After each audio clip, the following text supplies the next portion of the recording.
Hello everyone, myself Dr. Rakesh Mittal.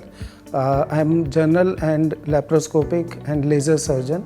I am working with Pristine Care. Today we are going to discuss about hemorrhoids, which are popularly also known as piles, and fissure and fistula.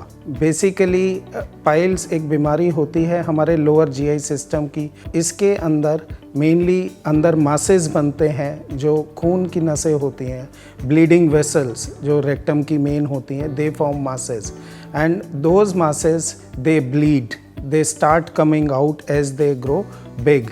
So depending on their size piles को हम 4 grades में divide करते हैं। Grade 1 होता है when the swelling is very very small and it is just visible और may not be even visible to the naked I.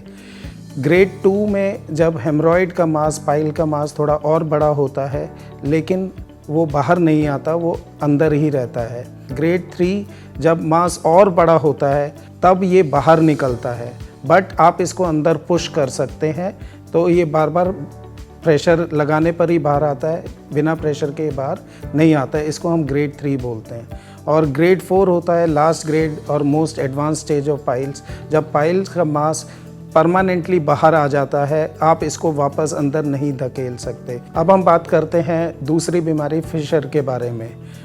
Fisher basically होता है जब हम हार्ड स्टूल्स पास करते हैं, तो उसकी वजह से हमारा जो एनस की इनर लाइनिंग होती है, अंदर की जो खाल होती है, उसमें टियर हो जाता है, वो फट जाती है, उसी को हम बोलते हैं फिशर। इसका मेन कारण होता है हार्ड स्टूल्स, बहुत ज़्यादा ज़ोर लगाना। बवासीर और फिशर में ये सबसे मेन डिफरेंस है। बवासीर में, पाइल्स में ब्लीडिंग ज़्यादा होती है, पेन कम होता है या लेट स्टेजेस में होता है, बट फिशर में पेन मेन प्रॉब्लम होती है और पेन बहुत ज़्यादा होता है और ब्लीडिंग कम होती है और लेट स्टेज पे होती है। तो अब हम बात करते हैं तीसरी बीमारी फिस्टुला के बारे में, जिसको आम भाषा में भगंदर के नाम से जाना जाता है। फिस्टुला बेसिकली होता है कोई पुराना मवाद का फोड़ा बना हो, which is called an abscess. जो मोशन का रास्ता है उसके आसपास के हिस्से में कहीं पर भी कोई एब्सेस बनती है, कोई फोड़ा बनता है पस का, जो फूट जाता है, तो वो यूजुअली क्या होता है, वो 2 एंड्स पे फूटता है, एक बाहर स्किन की तरफ और एक अंदर हमारे मोशन वाले रास्ते की तरफ।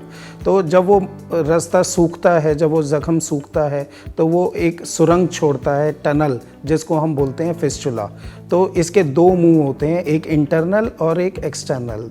2 ओपनिंग्स, इंटरनल ओपनिंग जो अंदर होगी हमारे मोशन के रास्ते में, जो आप देख नहीं पाएंगे, वो डॉक्टर ही एग्जामिन करके एनालाइज करते हैं, और दूसरी एक्सटर्नल ओपनिंग जो मोशन के रास्ते के चारों तरफ कहीं पर भी कितनी भी दूर हो सकती है।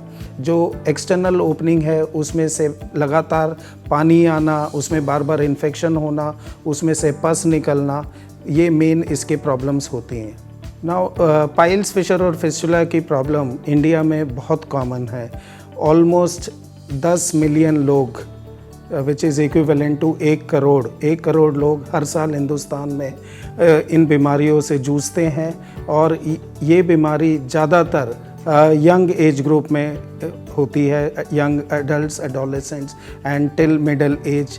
थोड़ा सा मेल्स में ज़्यादा कॉमन होती है as compare to females. Now let us talk about the causes of these 3 major problems. Constipation, exerting lot of pressure during defecation, poor hygiene and repeated infections in this area is another major cause of these 3 problems. Now इन तीनों का जो diagnosis है वो clinical है, तो आप तुरंत ही हमारी टीम से संपर्क करें और सर्जन को दिखाएं और अपने आप को जांच कराएं। ओपीडी में ही तीनों का डायग्नोसिस संभव है, सिंपल जांच करके। कोई बड़ी इन्वेस्टिगेशन की इसमें ज़रूरत शुरुआती स्टेज पे नहीं पड़ती है। केवल फिस्टुला के केस में फिस्टुला का प्रकार जानने के लिए ऑपरेशन से पहले एमआरआई कराने की ज़रूरत पड़ती है। आप हमारे यूट्यूब चैनल को सब्सक्राइब करें और चैनल पर जाकर बेल आइकन को प्रेस करना ना भूलें।